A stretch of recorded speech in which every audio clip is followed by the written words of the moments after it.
Are you looking to elevate the liturgy at your local parish? Well, stay tuned, because in this interview, we've got the tools for you coming up next.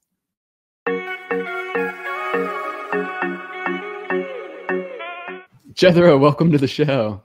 Great to be here, Drew and Katie. Thank you. For our listeners who don't know, so Jethro Higgins is the Director of Marketing at Source and Summit, which is a ministry that's dedicated to elevating the liturgy through sacred music. And so we're really excited to have him on the show. Jethro, could you tell us a little bit about your background and how that led you to focusing on sacred music?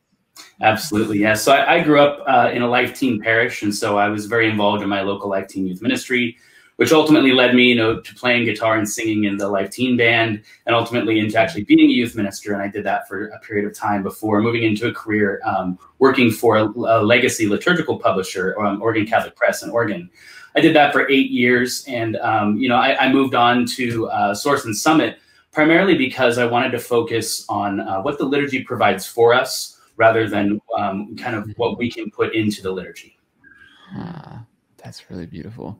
Now, tell maybe for our listeners who, when we say like sacred liturgy or sacred music, can you explain a little bit about Source and Summit and kind of what is sacred music? What is sacred music? That's a fantastic question. If you look at the general instruction of the Roman Missal, it says sing or sung 90 times. And pretty much every element of the liturgy, all the texts of the liturgy, are intended to be sung or have a melody that go along with them. Oftentimes in the germ it says, to be sung or said, and that's kind of like the afterthought. But we're really focusing on trying to help parishes to sing the liturgy, to sing it more beautifully, and to sing it simply. A lot of people don't have really expensive, multi-person bands and ensembles with, people who can lead tenor sections and things like that. So we want to focus on making it accessible to every parish. That's such a good point. And I think the idea that, there was a high mass and a low mass and solemnities, and all of that was really an incorporation of music with it. And when we moved to the Novus Order, there's a lot of that can be lost. And so what a good point that the Missal itself says, like, this is primarily to sing, like that's the norm. And then we say it. But like in most parishes and most experiences, we see it said more often than not. And so what a great resource to really change that and make it accessible. Absolutely.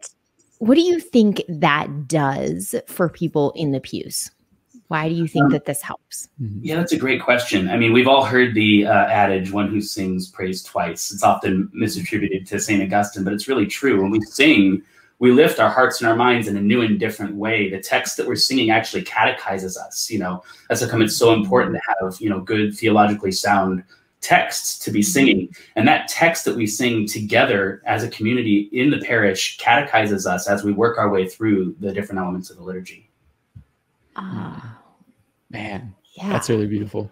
Now, I know that there's been a lot of media or just attention to the fact that young generations are kind of flocking to the more traditional forms of either the Mass or even the music. Have you guys found that in your ministry? And I don't know, is there truth to any of that? Well, I think, our apostolate has definitely recognized that trend. I kind of flipped the script a little bit on the idea of it being a traditional trend, because when we talk about tradition, it kind of highlights this concept of liturgy wars from Vatican II. And that's really kind of, it's more of like a Gen X baby boomer type generational concept.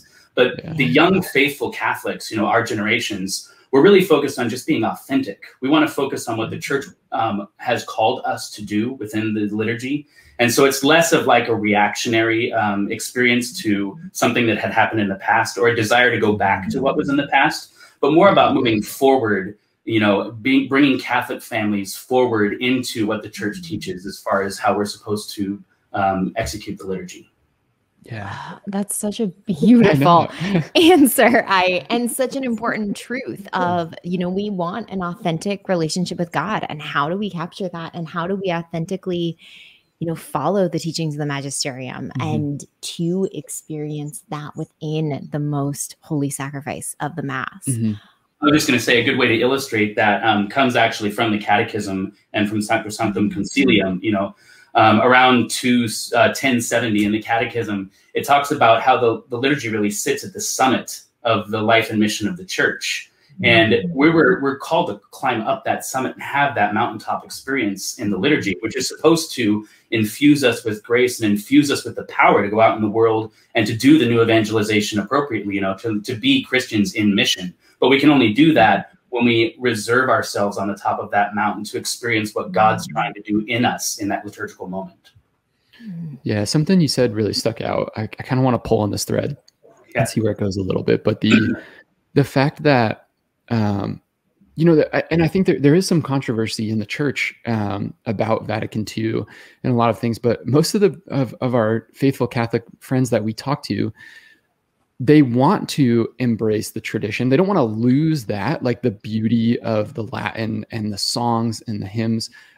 But they also don't want, you know, the division of how polarizing everything can be in our society today. So have you guys found that in your kind of ministry, or I don't know, just kind of touch on that a little bit? Absolutely. I think the way that we characterize it, you know, internally as we talk about positive orthodoxy, in the sense that we want to focus on what the church provides for us, what the church teaches. We don't want to lose our heritage. You know, we want to be ever ancient, but also ever new. So it's about finding new ways to engage the liturgy, new ways to engage our culture that are authentic, but that also take advantage of new methods, new ardor, you know, for evangelizing. You know, one of the points that's very distinct to the liturgy is that in the Catechism, it actually talks about how evangelization comes prior to the liturgy. A lot of times we try to fit everything that we can into the liturgy, like it's the one moment, the one experience. And so we're doing all sorts of things. We're talking about pancake breakfasts. You know, we're trying to get volunteers for our ministries, and that's all great, fantastic work. But those elements of the devotional life and those elements of evangelization, they precede the liturgy, and then they flow from the liturgy. But we don't need to cram everything about the Catholic life and mission of the church into that liturgical moment. It needs to be reserved for what it's intended to be. And so I think that's really a point that we want to try to hammer home for Source and Summit.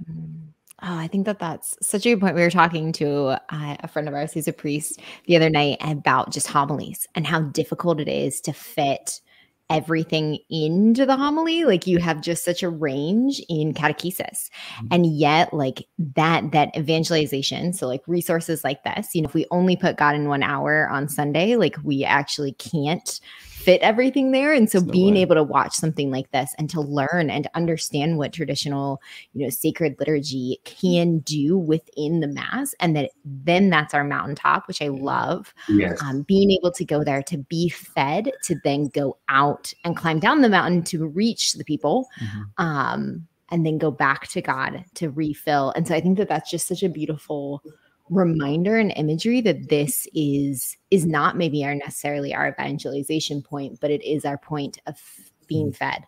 Yeah, absolutely. The authenticity there.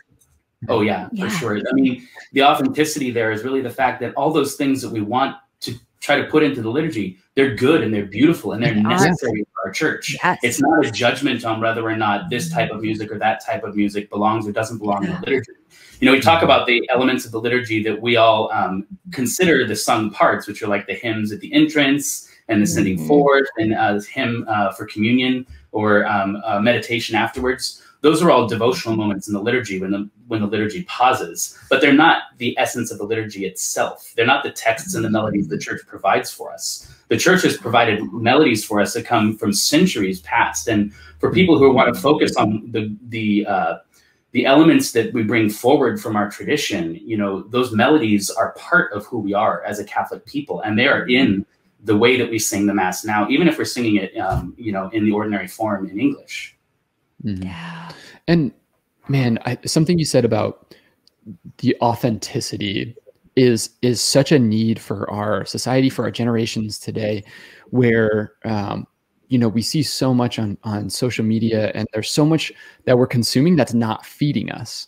And so I don't think that younger generations are going to church because they're looking to be entertained anymore. I mean, maybe that was the case before, but we're looking for an authentic experience of the divine, something different, right?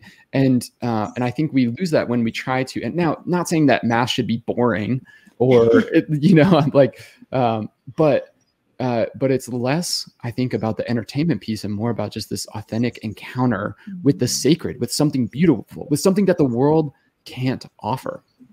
Amen to that.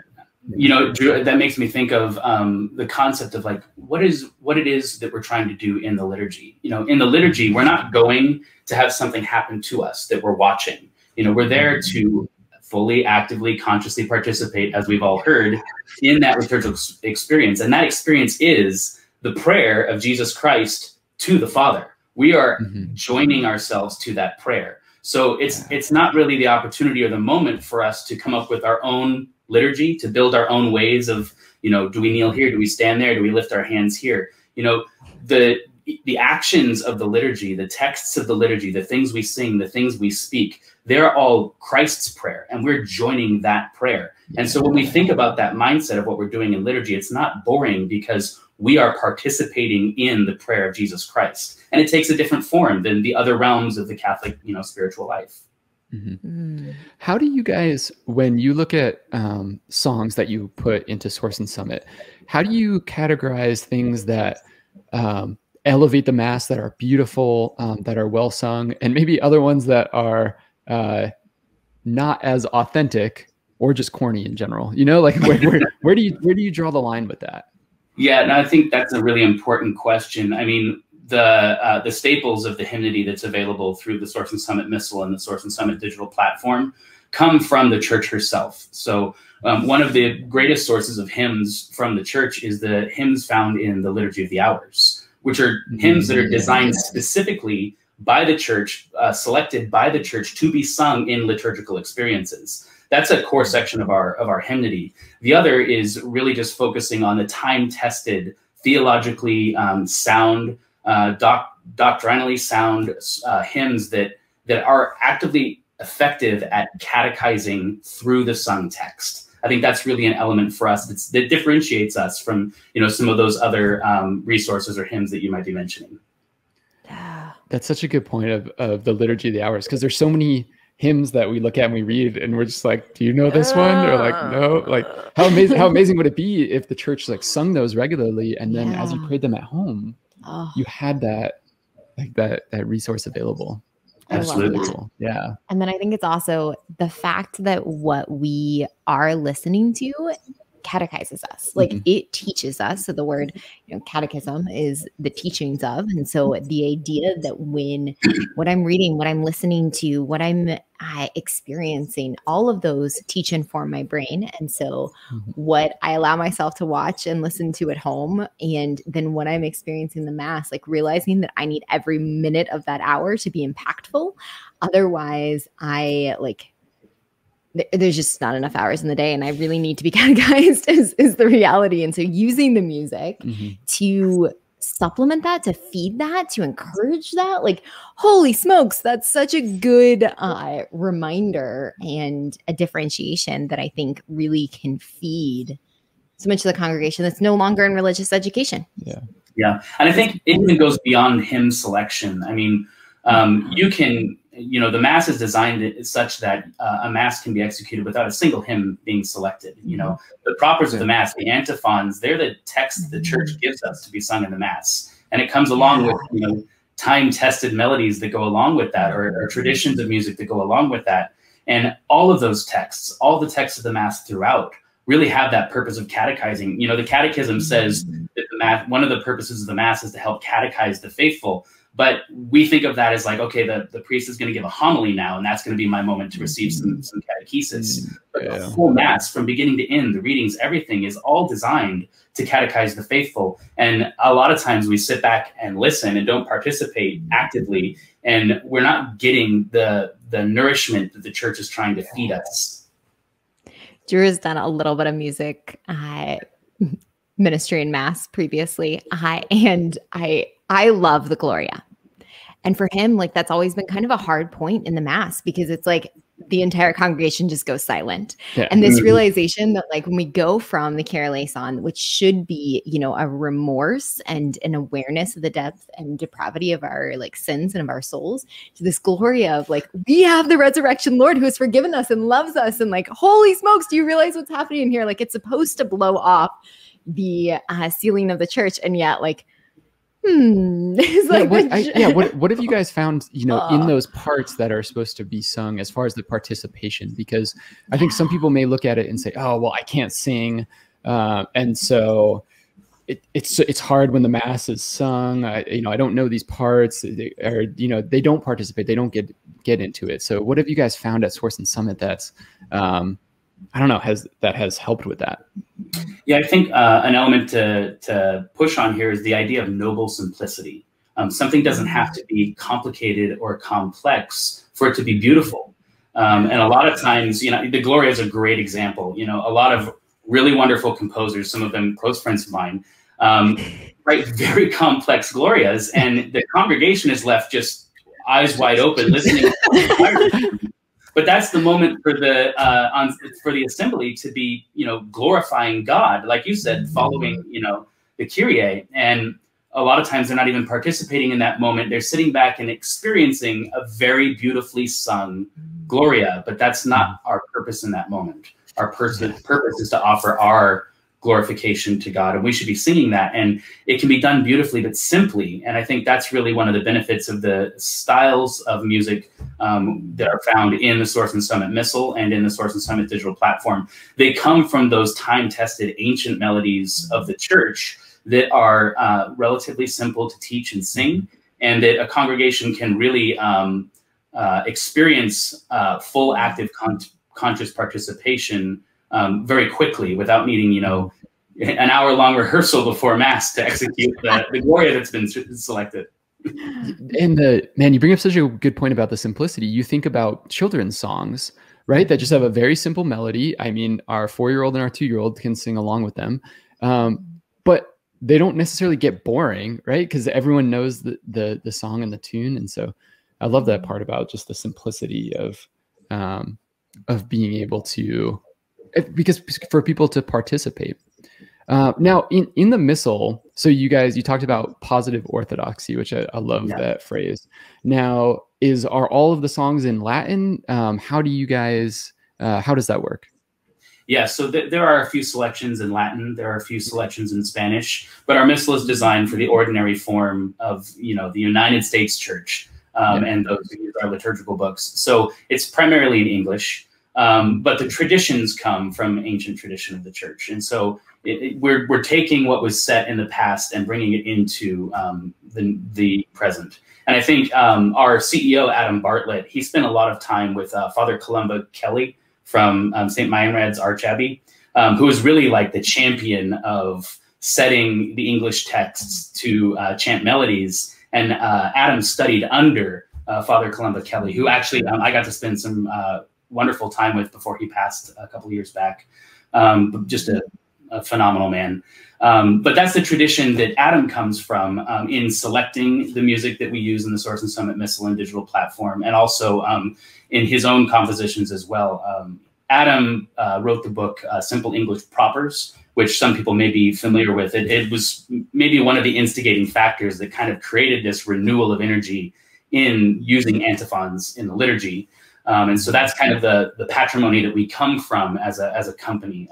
You know, Adam he started the company as Illuminare Publications 10 years ago, and we've only recently relaunched as Source and Summit. Okay. That's so cool.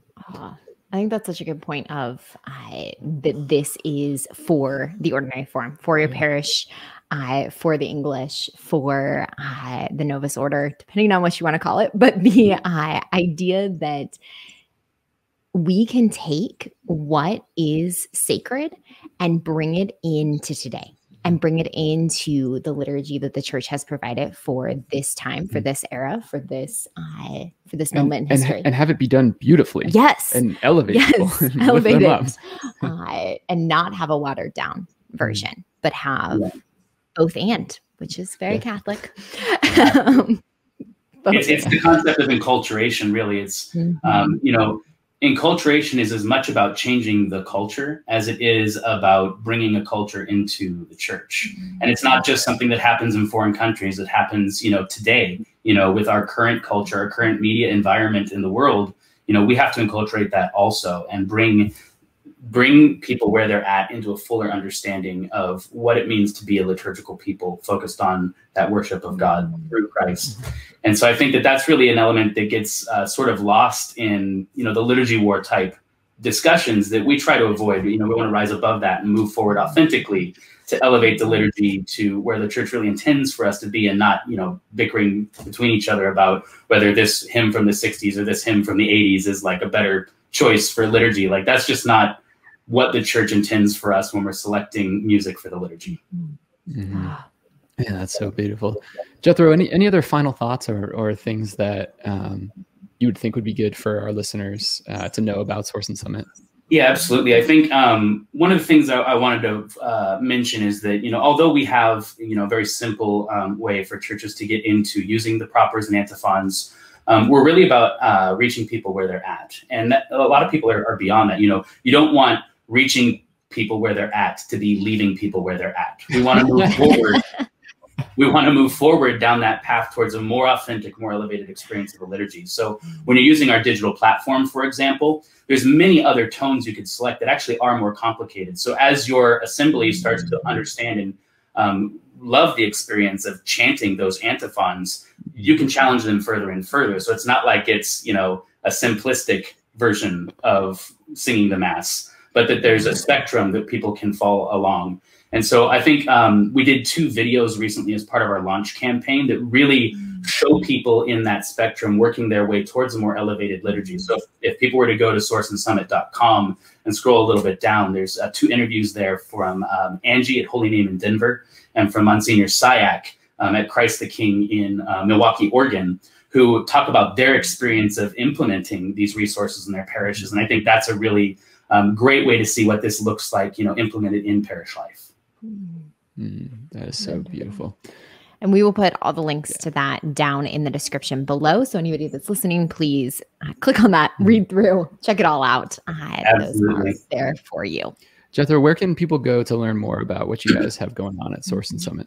Absolutely. So like I mentioned, sourceandsummit.com, there's links to our Missal and our digital platform right there on the homepage. We have a 30-day free trial. So if parishes are interested in jumping on board and testing it out, that's available for free for them. Also, if you scroll down to the bottom of sourceandsummit.com, you can find links to our Facebook and our YouTube. And we have content coming out there as well. We're also going to be rolling out more academy-style content in the future. So stay tuned for that, where we're really going to be focusing on training people to execute better liturgies. And so I think that's a piece that's missing a lot of times in this effort to elevate the liturgy is we're told to do something, but we have no practical skills to execute it. So one of the ways we've been doing that is also doing diocesan webinars, which we'd be happy to come to any diocese and give a webinar to talk about how to elevate the liturgy in your parish, how to implement some of these ways to sing the Mass within the diocese. So we'd love to do that as well. That's so awesome. Such good resources. Yeah. Well, again, Jethro, thank you so much for coming on the show. For our listeners, please check out all of the resources. If you find value in this video, please like it and subscribe and share it with a friend because you really never know the impact that you can make on someone's life just by sending out a good piece of content. So we're praying for all of our listeners, for all of you guys. Until next time, God bless.